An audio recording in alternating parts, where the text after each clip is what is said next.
Now, Professor Said Mohammad Marandi from the University of Tehran is the doyen of commentators on all matters Iranian and indeed much further afield increasingly. They're lucky to have him. We are even luckier to have him as a regular guest on our show. Professor, wonderful to see you again. You may have heard, perhaps not, I struck a slightly optimistic note in my analysis of where we are now on the American-Iranian talks. Are you optimistic? I think I should be cautious, although your logic is, I think, very strong. But the problem, of course, is that the United States is not the political order in the United States is not the most logical or reasonable, and the Israeli regime is a genocidal regime. So it's really hard to say. It is a positive sign that the United States backed down, at least in private, in order to get the Iranians to come to the negotiating table again. We had the 5th round of talks, and the Iranians, although they went in late a bit, I think, to send a message to the Americans, but the fact that they did participate was because the United States sent a message through the Omani government basically saying that their public stance is different from their private stance. But I think the most important issue is what you alluded to, and that is that Iran is a missile and drone superpower. And I think the Russians will attest to that. If there is a strike against Iran by the Israeli regime, Iran will launch a major strike, which will be far, far more effective than what was called True Promise 2. In fact, Iran owes the Israeli regime a True Promise 3, and this would, I think, give an excuse for the Iranians to go much further than what they were thinking of doing for True Promise 3. So it would be a foolish move by the Israeli regime. They will not be able to do it without the Americans. Last time when the regime attacked Iran, and it wasn't a very effective attack, but they used the United States supported them by using their bases in Turkey, in Qatar, in the Emirates, in Bahrain, their radar installations. They helped Israeli jets to refuel. Without the United States, it's impossible for the regime to carry out any sort of effective strike. Of course, this also shows how sadly countries in our region are complicit in what the United States, what the Israelis have done in the past. Whenever the Iranians struck the Israeli regime, these same radar installations in Turkey and in the Persian Gulf region were used to help Israel, the Israeli regime. And I assume that the same will happen in future. And if it does, of course, Iran has made clear that anywhere from which this attack originates or is facilitated will be regarded as legitimate targets for Iranian countermeasures. Without a doubt, without a doubt. The Persian Gulf region is full of American bases.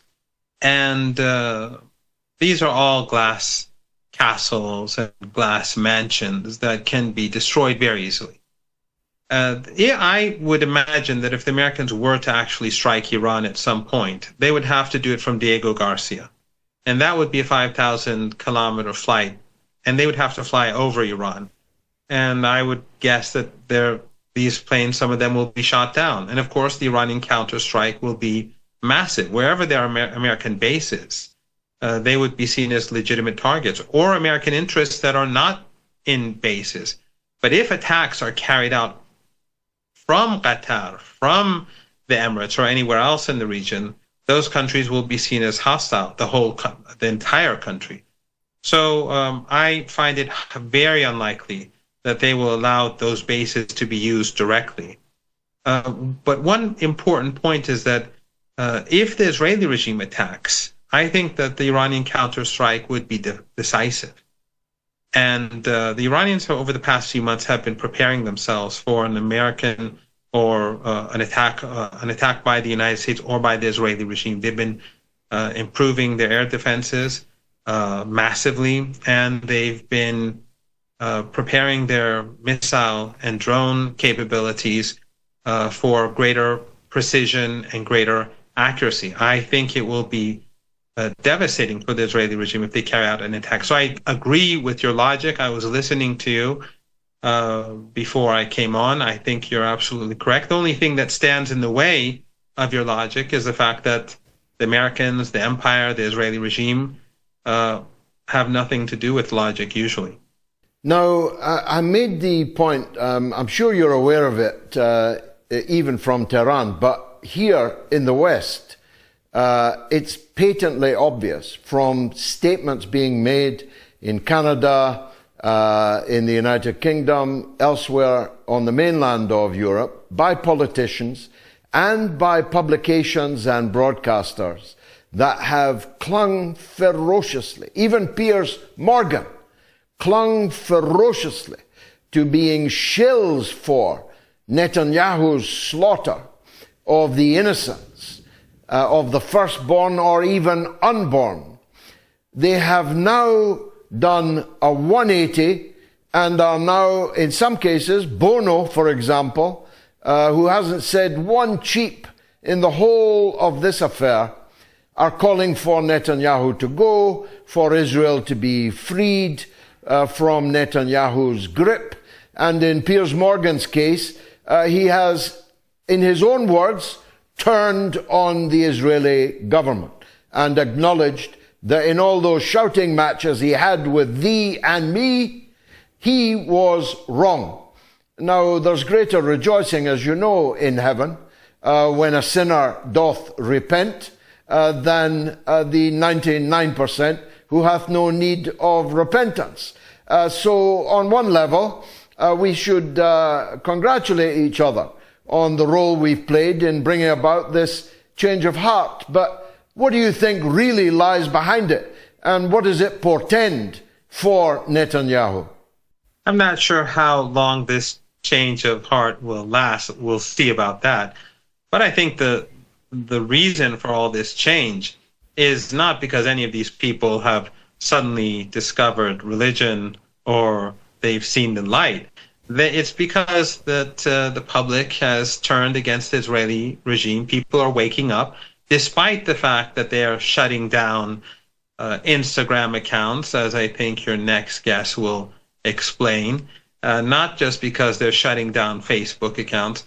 I mean, they are shutting down Facebook accounts, Instagram accounts, and they are, in my case, I'm sure, on Twitter, they are massively trying to suppress voices that support the Palestinian people. But despite all that, people are much more awake than before. I am in Venezuela right now, and there's for the local elections, and there's a host of young people here from different parts of the world who are monitoring the elections. They're observing the elections. And when you speak to these young people, George, from all over the world, it's so encouraging. It's like when I speak with them, I have nothing to add. They know much more than me. They're so eloquent in the way in which they speak. The world has changed. There's such an awakening, and so many young, sophisticated speakers and thinkers are now active that the establishment has to make some sort of change. But even if Netanyahu is removed, nothing really changes in Palestine. They want to escape. They want to prepare the ground so that when Netanyahu is ultimately removed, they can say all is well now. It's like saying Nazi Germany without Adolf Hitler is fine, or that ISIS without Abu Bakr Baghdadi is normal, or Al-Qaeda without Jolani is a normal and regular and legitimate organization. With or without Netanyahu, the Israeli regime is a genocidal regime. And the polls that you were referring to show that very clearly. It is not, the liberals in the Israeli regime are very different from the radical religious Zionists. But when it comes to seeing the Palestinian people as subhuman, when it comes to seeing them as Amalek, the majority of these people as well view the Palestinians just like their adversaries within the broader Zionist society in Palestine. Now, Professor, I alluded earlier to the breadth of your analytical purview, which has spread now far beyond the Persian Gulf issues. So let me turn you, if I may, to what's happening in Ukraine. It's still a very high stakes business. President Putin might well have been assassinated today in a helicopter, as it happens. A drone attacked his helicopter. It was shot down, but imagine, God forbid, if it had not been shot down and the president of Russia was now no longer with us. The blizzard attack on all parts, actually, of Western Ukraine last evening followed in retaliation to a blizzard of drone attacks on Russian territory from Ukraine. It's still very, very dangerous. But it does look pretty much to me like Donald Trump has made a decision that this is not his war and that this war needs to be blamed on whomsoever it was that was operating the auto pen in the last couple of years of Joe Biden's presidency. Does it look that way to you? Yes, I think you're absolutely correct, although you're much more of an expert than I. It was very clear from day one when the war started that NATO would lose. And despite all the propaganda, it was obvious that that Ukraine was going to be sacrificed and destroyed. And they pretended that the Russians were weak and the Russians were vulnerable, and they were taking apart washing machines to use the chips to make missiles. Well, we saw what happened last night, and how many drones and missiles are being used against Ukraine. And it's clear that the propaganda machine from day one was churning out nonsense. But in doing so, they've caused the slaughter of 1 million men in Ukraine for nothing. Nothing except for the fact that these wealthy elites in the United States directly or indirectly receive their wealth from the military-industrial complex. It's just like Afghanistan. Nothing has changed. You know better than I that Carter and Brzezinski, they cooked the plan to help these so-called mujahideen so that the Soviets would invade Afghanistan. People often think that the Soviet Union invaded and then the Americans got involved, but it's the exact opposite. The Americans started helping these extremists in order for the Soviet Union to invade so that they would have their Vietnam. In other words, they sacrificed the people of Afghanistan, and while doing that, they helped spread Wahhabism and Salafism and the terror that has destroyed so much of the region, whether in Syria, whether in Libya, whether in Afghanistan or Iraq or elsewhere. So the behavior of the U.S. empire, the absence of morality among U.S. elites and elites across NATO, it's the same as it was back then, and nothing is going to change in future. The only hope is that the empire will soon suffer such a defeat because it has overextended itself. It is at war with a war, whether trade wars or whether military wars or whether confrontations with Iran, for example, over the nuclear program.